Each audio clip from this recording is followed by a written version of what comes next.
Salam, bagaimana kabar Ibu, Bapak, Saudara, dan anak-anakku? Doa dan harapan kami, kita semua dalam keadaan sehat, sukacita, penuh pengharapan kepada Allah. Ibu Bapak, 5 hari yang lalu kita telah merayakan kebangkitan Tuhan Yesus. Dan renungan kali ini masih terkait dengan kebangkitan Tuhan Yesus yang tertulis di dalam Lukas 24 ayat 13 sampai dengan 35. Namun kita tidak akan membaca secara keseluruhan, hanya dari ayat 17, 19b sampai dengan 21a, yang demikian bunyi firman Tuhan. Yesus berkata kepada mereka, "Apakah yang kamu percakapkan sementara kamu berjalan?" Maka berhentilah mereka dengan muka muram. Jawab mereka, "Apa yang terjadi dengan Yesus orang Nazaret? Dia adalah seorang nabi yang berkuasa dalam pekerjaan dan perkataan di hadapan Allah dan di depan seluruh bangsa kami. Tetapi imam-imam kepala dan pemimpin-pemimpin kami telah menyerahkan dia untuk dihukum mati, dan mereka telah menyalibkannya. Padahal kami dahulu mengharapkan bahwa dialah yang akan datang untuk membebaskan bangsa Israel." Demikian firman Tuhan. Ibu, Bapak, Saudara, dan anak-anakku, renungan kali ini diberi tema pengharapan memberi kekuatan. Secara keseluruhan, bacaan kita menceritakan tentang Tuhan Yesus menampakkan diri di jalan ke Emmaus. Di sana sangat jelas disampaikan ada 2 orang Emmaus yang sangat dekat dan sangat mencintai Tuhan Yesus. Tetapi ada sesuatu yang aneh dari mereka. Mengapa saya katakan aneh?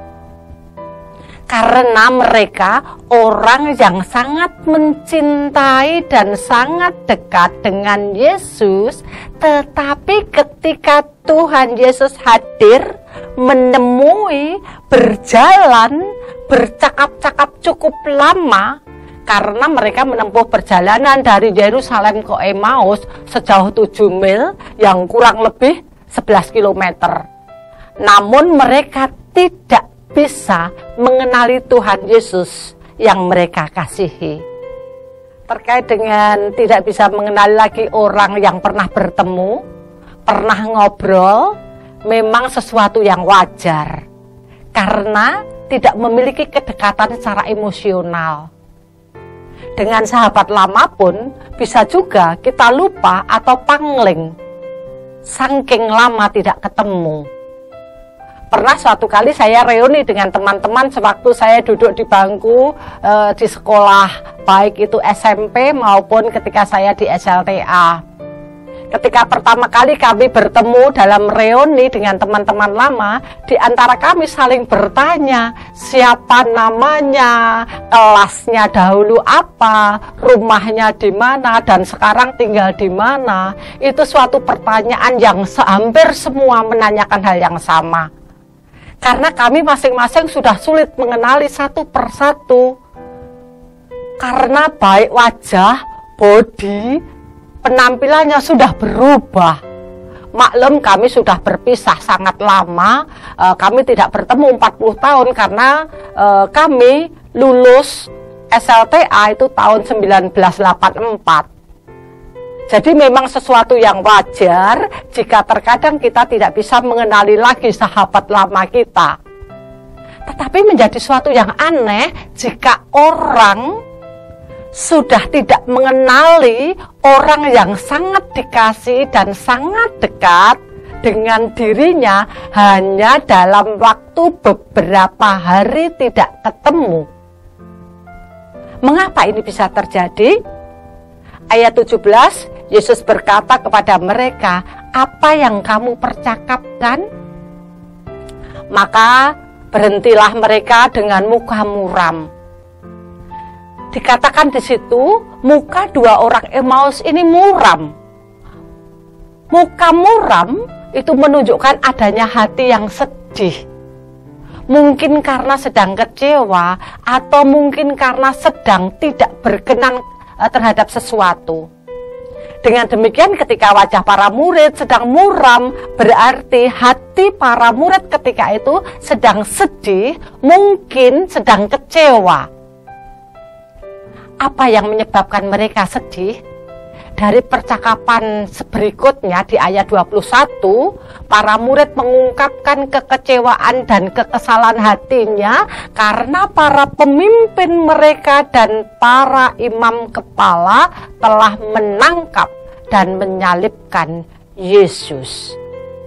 Yesus yang mereka gadang-gadang atau yang mereka harap-harapkan akan menjadi pemimpin mereka yang akan membebaskan bangsanya dari penderitaan dan penindasan. Malah dibunuh. Dengan kematian Yesus berarti sirnalah pengharapan mereka. Kehilangan harapan inilah yang kemudian menghalangi mata mereka untuk mengenali Yesus. Barulah pada saat mereka makan bersama, seolah Tuhan ingin menyegarkan kembali ingatan mereka tentang kebiasaan yang dilakukan Tuhan di tengah mereka.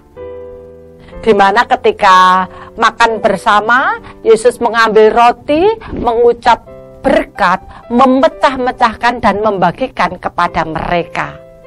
Benarlah apa yang dilakukan Tuhan Yesus ini menyegarkan kembali ingatan mereka akan Yesus.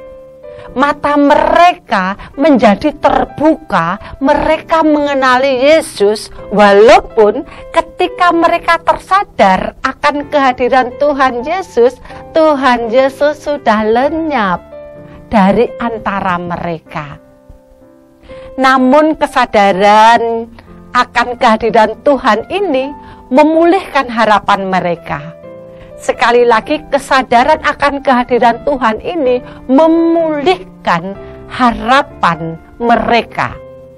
Dengan pulihnya harapan mereka, memberikan semangat yang baru, memberikan sukacita, memberikan kekuatan yang luar biasa.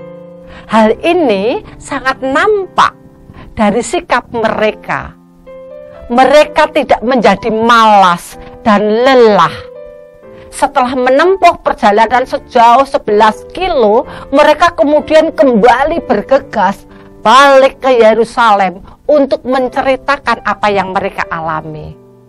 Jadi, kesadaran akan kehadiran Tuhan memulihkan harapan yang telah hilang. Harapan memberikan sukacita besar dan kekuatan yang besar. Ibu bapak dan anak-anakku, kondisi hati yang sumpek, kehilangan harapan seperti yang dialami dua orang Emmaus ini, bisa juga kita alami. Kita bisa kehilangan harapan karena berbagai alasan seperti kekecewaan, kegagalan hidup, penderitaan, dan lain-lain. Memang kegagalan hidup dan kehilangan pengharapan menyebabkan hati merasa sedih, merasa sumpek, lelah, tidak memiliki kekuatan dan tidak memiliki semangat untuk berjuang. Ibu bapak, Paskah mengingatkan kita akan kebangkitan Yesus Tuhan. Mari kita mengingat kembali kebaikan Tuhan dalam hidup kita. Kalau Yesus telah rela menyerahkan nyawanya untuk kita, apa yang tidak akan dilakukan untuk kebaikan kita? Ada banyak karya yang telah dilakukan dalam kehidupan kita.